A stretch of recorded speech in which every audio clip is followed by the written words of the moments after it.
Welcome back to Movies TV Mad. You can follow me on Twitter at Movies TV Mad and on Instagram at Movies TV Mad 555. So, welcome to Friday's edition of the Movies TV Mad Daily. Today we discuss the MCU multiverse versus the DC live action universe multiverse. I heard someone say something very interesting and derogatory about DC fans and the DC multiverse. They had a picture of Spider-Man in Tobey Maguire's Spider-Man movie when he puts the Spider-Man costume in the bin, and talk about DC fans after seeing the multiverse introduced into the Loki series finale, trying to say that the MCU did the multiverse first. Of course, this isn't true. But first, I want to read an article from Screen Rant talking about Kevin Feige having a meeting at Marvel Studios setting out rules for their multiverse strategy. Kevin Feige reveals Marvel Studios recently held a multiverse rules meeting. Kevin Feige reveals that a group of people at Marvel Studios recently met and laid out the rules for how the multiverse works in the MCU by Richard Fink of Screen Rant. Kevin Feige reveals that Marvel Studios has held a meeting about how the rules of the multiverse work. The multiverse was first mentioned in the MCU by the Ancient One in Doctor Strange and used as misdirection in Spider-Man Far From Home. The proper introduction to the MCU multiverse was unleashed in the final episode of Loki Season 1 as the sacred timeline broke off into many different branches. The future of the MCU seems to rest heavily on the concept of the multiverse. The next Disney Plus series will be What If?, which will explore various different versions of classic MCU stories, with the visuals in the trailer being the same as the timeline at the end of Loki. A few months later, Spider-Man No Way Home will open in theatres and see Peter Parker facing off against versions of Doc Ock and Electro from the previous Spider-Man film incarnations. The next film following Spider-Man No Way Home will be Doctor Strange in the Multiverse of Madness, which will feature Scarlet Witch and the new hero America Chavez, who has the power to travel between different universes. Finally, after being teased at the end of Loki, Kang the Conqueror will appear in 2023's Ant-Man and the Wasp: Quantumania. With all these various stories being so closely interconnected and the multiverse opening a whole new realm for the MCU to explore, it can be a daunting task. According to the Direct via an interview with D23 Inside Disney podcast, Kevin Feige recently confirmed that he and Marvel Studios held a meeting to go over the various rules for how the multiverse works in the MCU.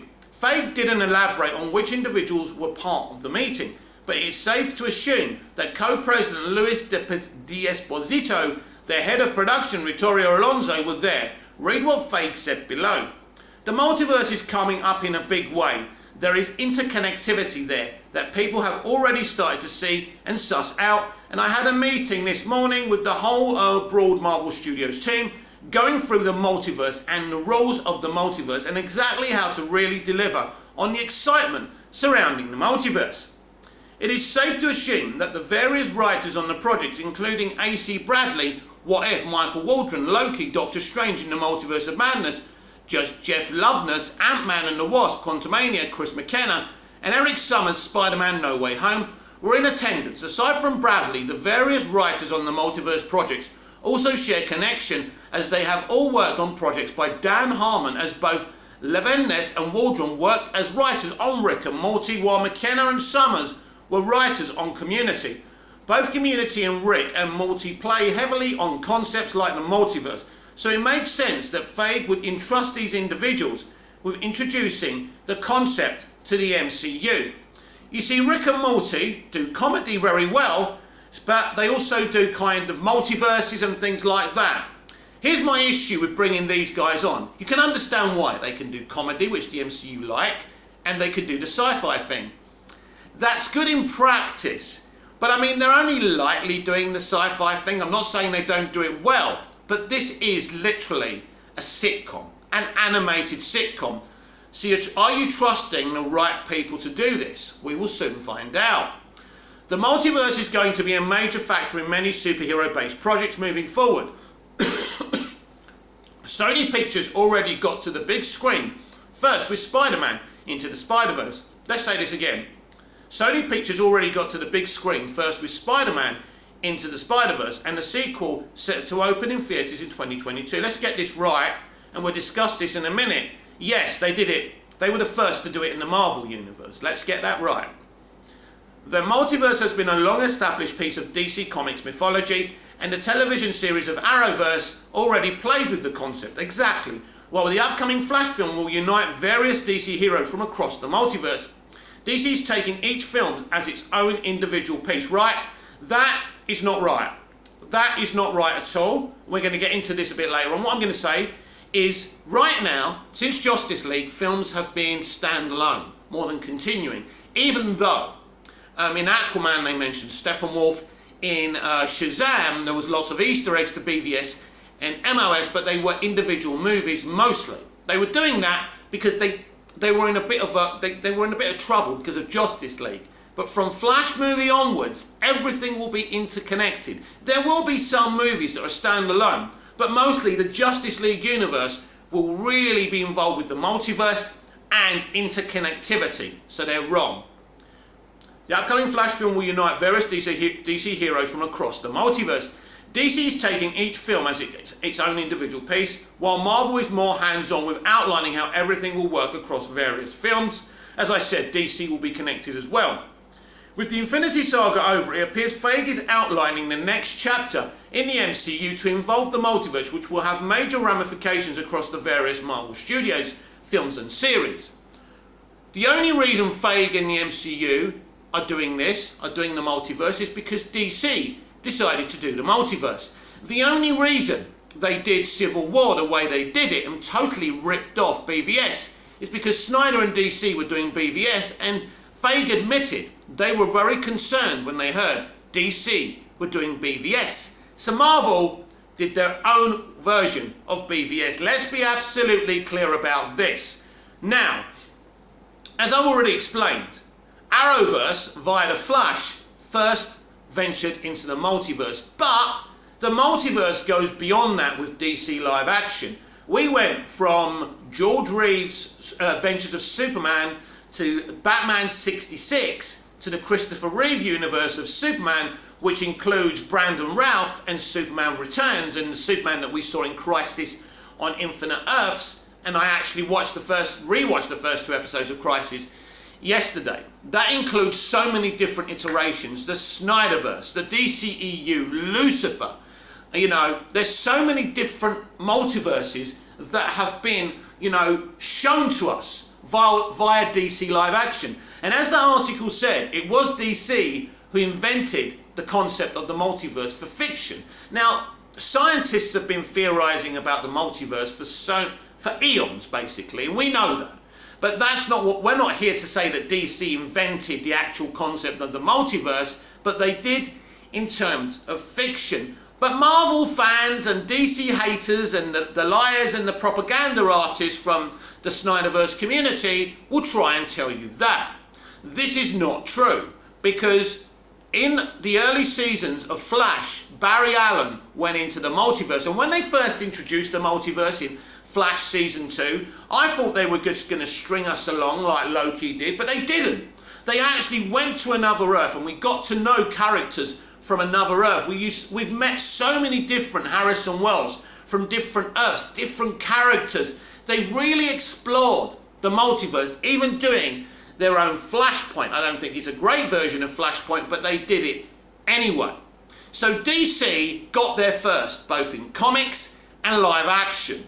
Now, the multiverse can be very, very confusing. Now, DC Comics had loads of multiverse stories in the 80s. Fans complained that it was very confusing, and that's why they did the graphic novel Crisis on Infinite Earths, and they got rid of all the multiverses apart from one Earth, Earth 1, Earth Prime, as it's known in Arrowverse now. But of course, there's a twist on that story in Arrowverse, because when Oliver basically, I suppose, rebooted the entire multiverse, that means there's different Earths. But the characters on the show don't know that. They all think there's just one Earth, Earth Prime. So let's get that clear. So they've already done it. Now, what's amazing how Arrowverse, represented the multiverse? You must admit, you were never confused, were you? Now let's go on to Loki. Loki basically is a multiverse story, but let me explain to you the situation. Marvel could end up confusing the audience, and I think it's not hard to confuse the broader audience. Now you must, as I said, when Arrowverse did it, it was simply explained because what it was show, not tell. But in the season 1 finale, episode 6 of Loki, we had 50 minutes of Kang, who's not Kang, who kind of is Kang, but not the Kang we wanted to see. He sat there for 50 minutes droning on about the multiverse. And then we saw some graphics in space of these different lines, meaning the multiverse has returned because Sylvie killed boring old drony old Kang. I know a lot of people who watched that who didn't really understand. There's a lot of people screaming, the MCU have entered the multiverse, whoopity! It's amazing, isn't it? Not really. They have been stringing you along for a whole series about the multiverse, and all they did was unleash the multiverse, and it's what I said in my preview to Loki episode 6. This is why I didn't think they were actually going to feature Kang, because I just thought they were going to say, well, Miss Minutes is kind of working for him, and she'll say, well, there's Kang, he's the great one, and then they'll bring him into kind of Ant-Man 3 Quantumania. But they didn't do that. They introduced the actor who will play the big bad Kang the Conqueror. He played a nicer version who was trying to keep the multiverse straight. He was trying to keep, he stopped the multiverse war, and he explained that, and it was understandable. And then basically he's saying, if you kill me, the multiverse is back. And that's what happens. All these different lines are converging. But Kevin Feige reckons he's had a meeting to have rules on their multiverse strategy. A multiverse strategy shouldn't have rules. It should have a strategy to make sure you don't confuse your audience. Now, it's very different to the way the DCEU is going to do it, and DC Live Action's going to do it. Because it's simple. We know there's Arrowverse, we know that there's Lucifer, we know there's a Nicolas Cage Superman, we know there's a Michael Keaton Batman, we know there's a Robert Pattinson Batman, we know there's a Gotham TV show Batman, we know there's a Smallville Superman. We know all of these. The audience knows this already. It's not confusing, it's very different. And because DC have done so many movies and so many TV shows set in different Earths, all they have to do in this Flash movie is go to these different Earths and do what they did on Crisis. Earth 38, Earth 52, you know, Earth 89 for Bruce Wayne's Gotham. That's all they have to do. And they'll do that again in the Flash movie. So it's not going to be confusing. There's not going to be someone droning on for 50 minutes explaining the multiverse, because it will be done in a paint-by-numbers way.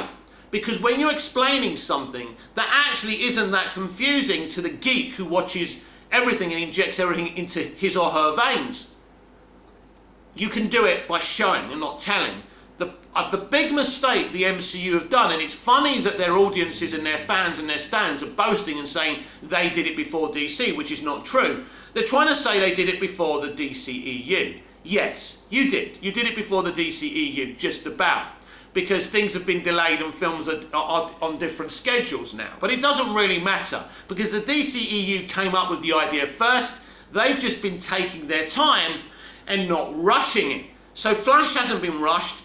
They've taken their time. So when you see that multiversal movie, it will make sense. And it won't be someone sitting there droning on about the multiverse. You'll be seeing Barry Allen going to different Earths, meeting different characters. It will be self-explanatory to you, and it will be exciting because you'll be seeing these different versions. Now, this is what the MCU have introduced the concept. So when we get to Spider-Man No Way Home, then you're going to see these different Earths and these different versions of Spider-Man we love.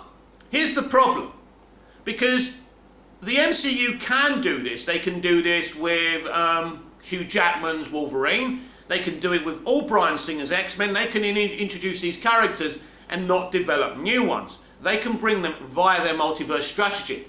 The problem they have, there's not enough legacy and Marvel movies and TV shows to go to. So you've basically got Tobey Maguire's Spider-Man, Andy Garfield's Spider-Man, you've got Lou Ferrigno's the Hulk, and you've got the X-Men. Now that's great when you do that, and you introduce these different Earths, and that will be very exciting for them. I mean, Hugh Jackman's Wolverine being a part of the MCU is as iconic as Michael Keaton's Batman and Nicolas Cage's Batman and Brandon Routh's Superman, who's already been introduced to this multiverse strategy through Crisis. And it's as I said yesterday and the day before, Crisis is the first part of DC Live Action's multiverse strategy. That was the launch pad for it.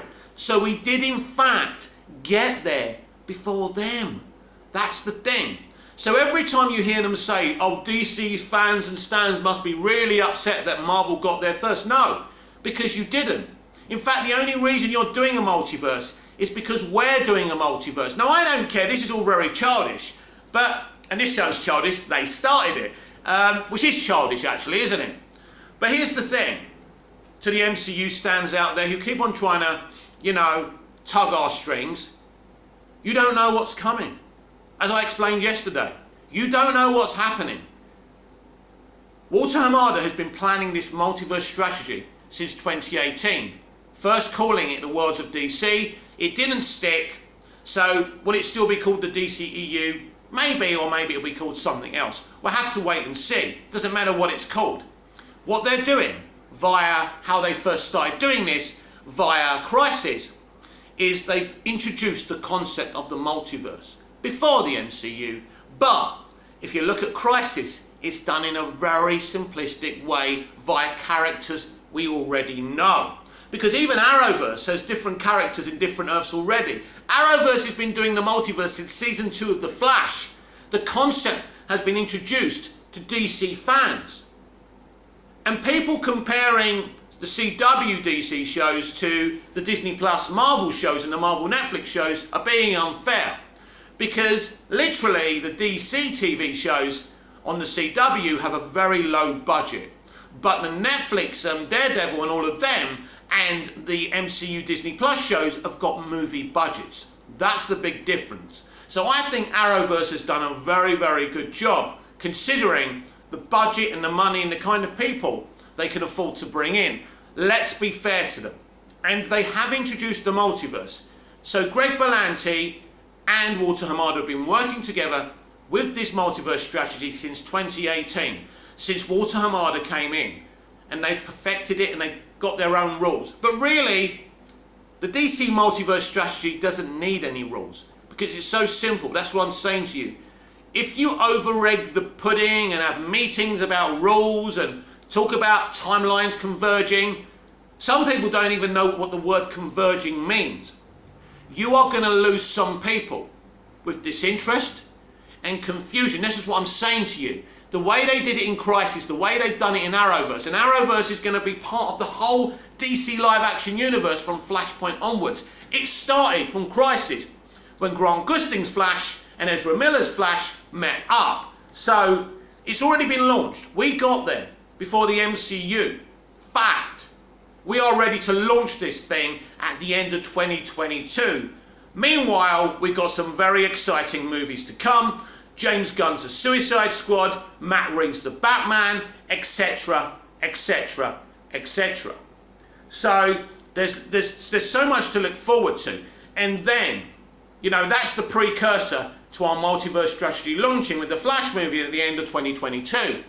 So we did get there first. We are doing it better than the MCU because we're keeping things simple. The problem with the MCU is it's all chapterized. When you chapterize things, you do a lot of filler, you drag it out, and in the end, that could potentially bore people. Let's see what kind of villain Kang's going to be on the screen, the small screen and the big screen. Are people going to be as interested in him as they were Thanos? We will have to wait and see. But at the end of the day, DC's strategy for the multiverse is much better than the MCU's. And that, my friends, is a fact.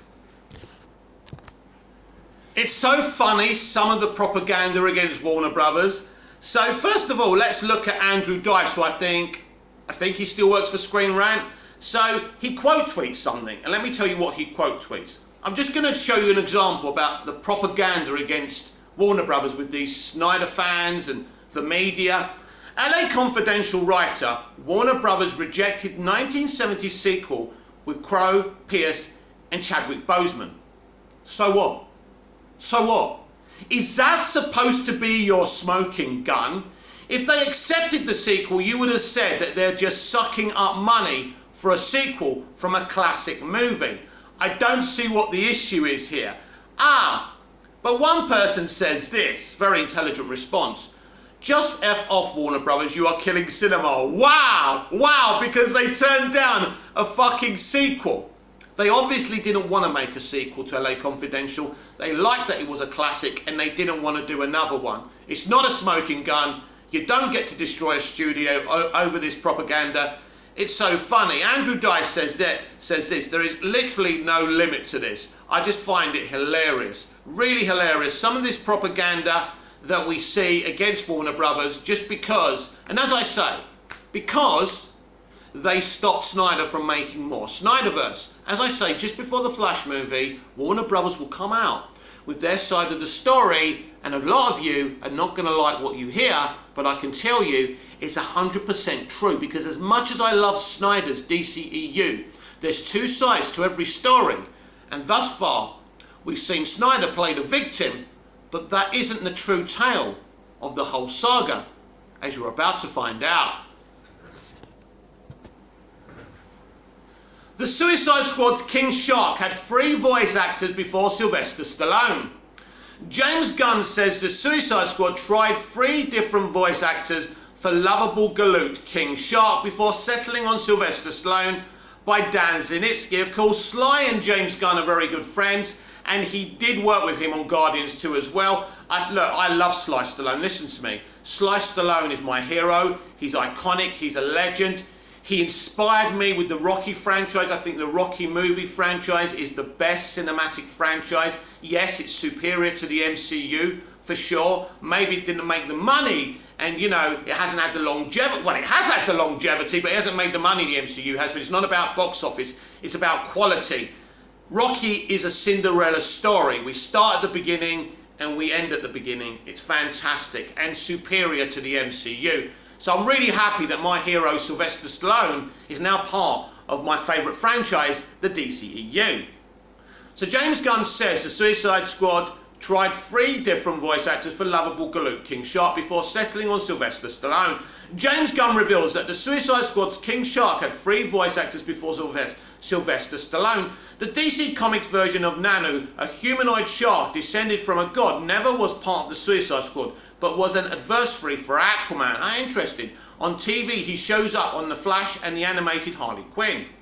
A shark that walks around on land and speaks in a human voice may have been a little too silly even for a movie like the DCEU Aquaman, but he's exactly the right amount of silly for Gunn's Suicide Squad follow-up, which also features a giant weasel, John Cena as a vigilante who kills people to achieve peace, and a man whose superpower is using polka dots on his suit as weapons.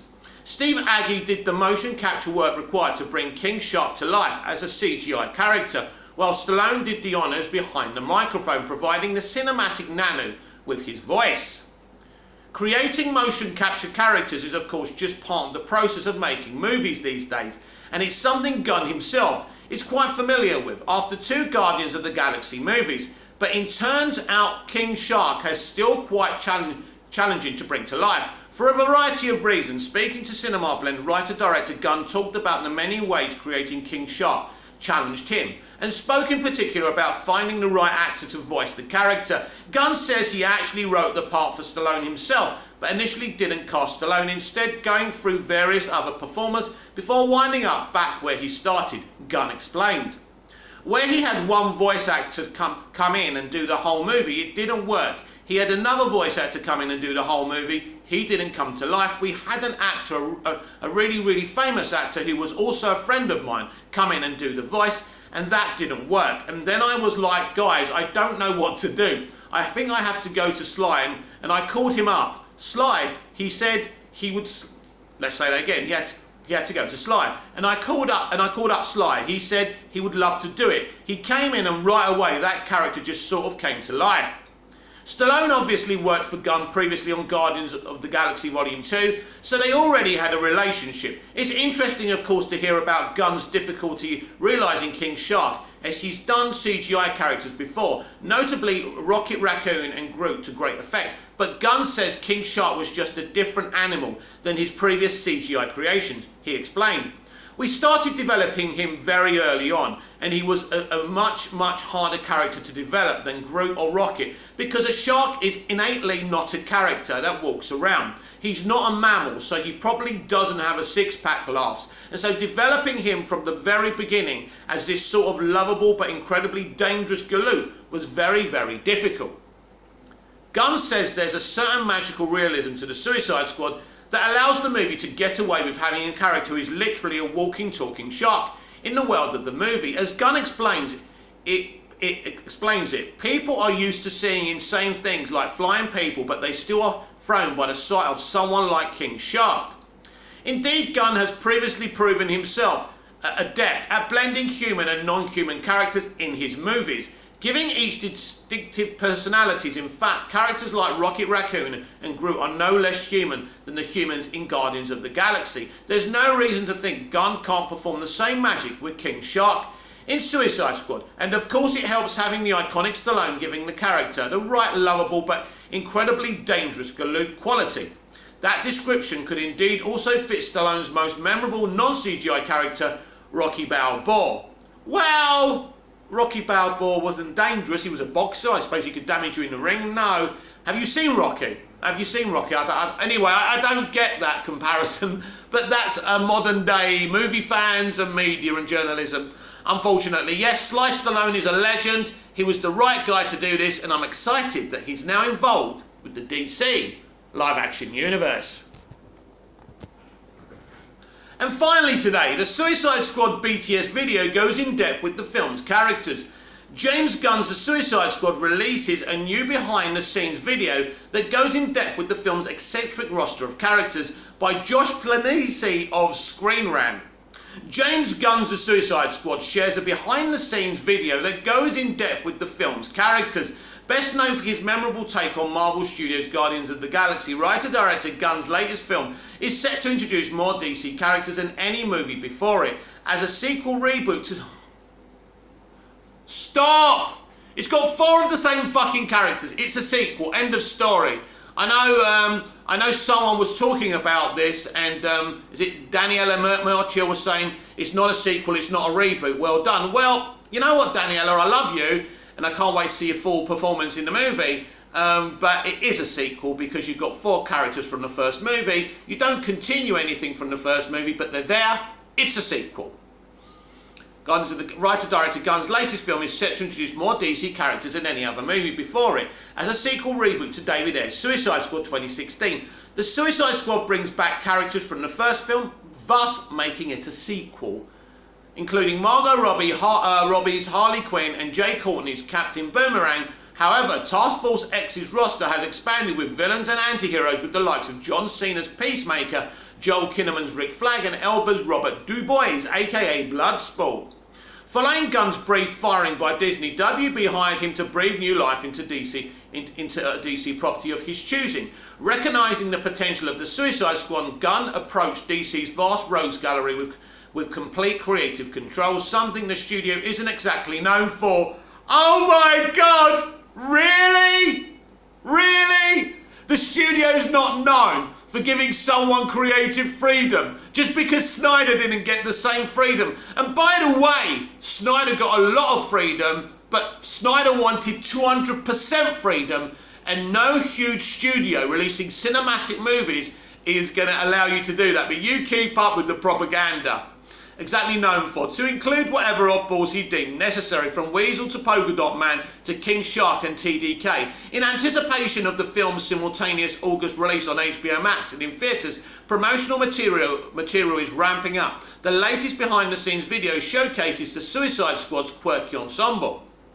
The Suicide Squad official Twitter page recently shared a new teaser for the film highlighting its many characters. It begins with Gunn talking about how excited he is to introduce a plethora of often overlooked characters before going in depth with the actors portraying Bloodsport, Peacemaker, Harley Quinn, King Shark, Polka Dot Man, Ratcatcher 2, Mongol, Captain Boomerang, Rick Flag, Blackguard, Savant, TDK and Javelin. Check it out below. I've actually seen it and it's great.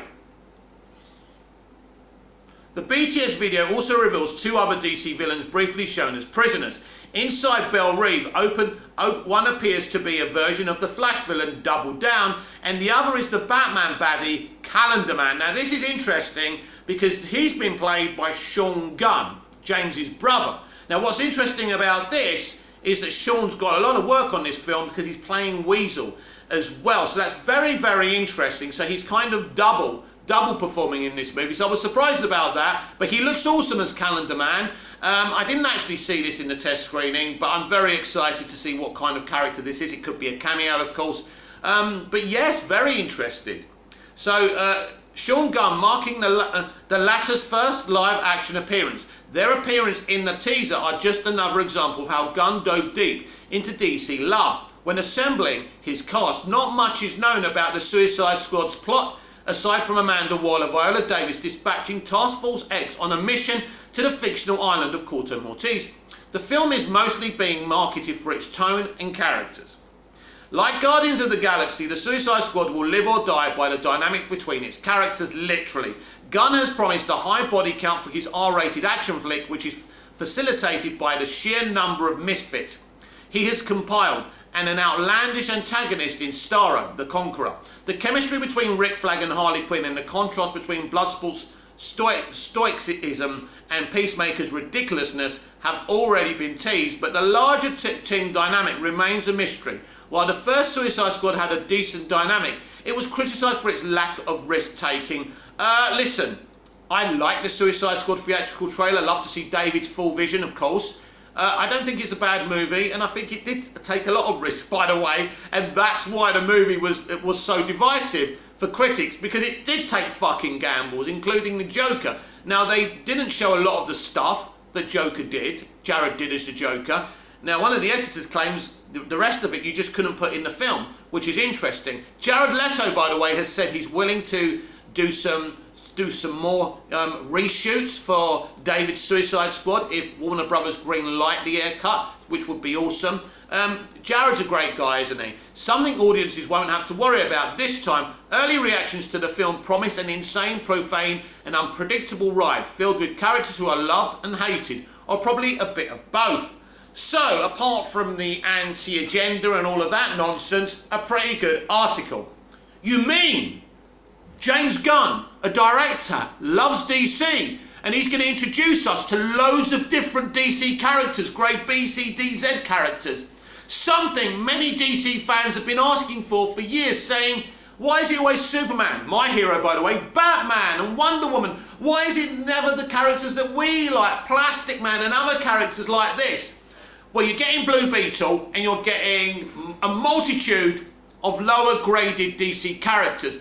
This is something many DC fans have been asking for a long time. So well done, James Gunn. You did the right thing. Well done, Walter Hamada. You're doing the right thing. And this is just the beginning of, my friends, of DC's live action future.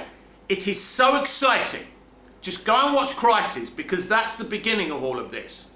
Go and watch James Gunn's The Suicide Squad. We are going to blow Marvel out of the water. So let them enjoy their Black Widow money for now and the popularity around their Disney shows, because Marvel stands will like anything with the Marvel kind of stamp on it, and that's fine.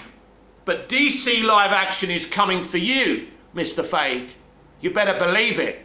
Comment down below, like, share and subscribe, and I'll be back in the next video, and I will see you again soon. Follow me on Twitter @MoviesTVMad. Come and say hi. And if I'm in a good mood, I may say hi back. So until the next time, goodbye.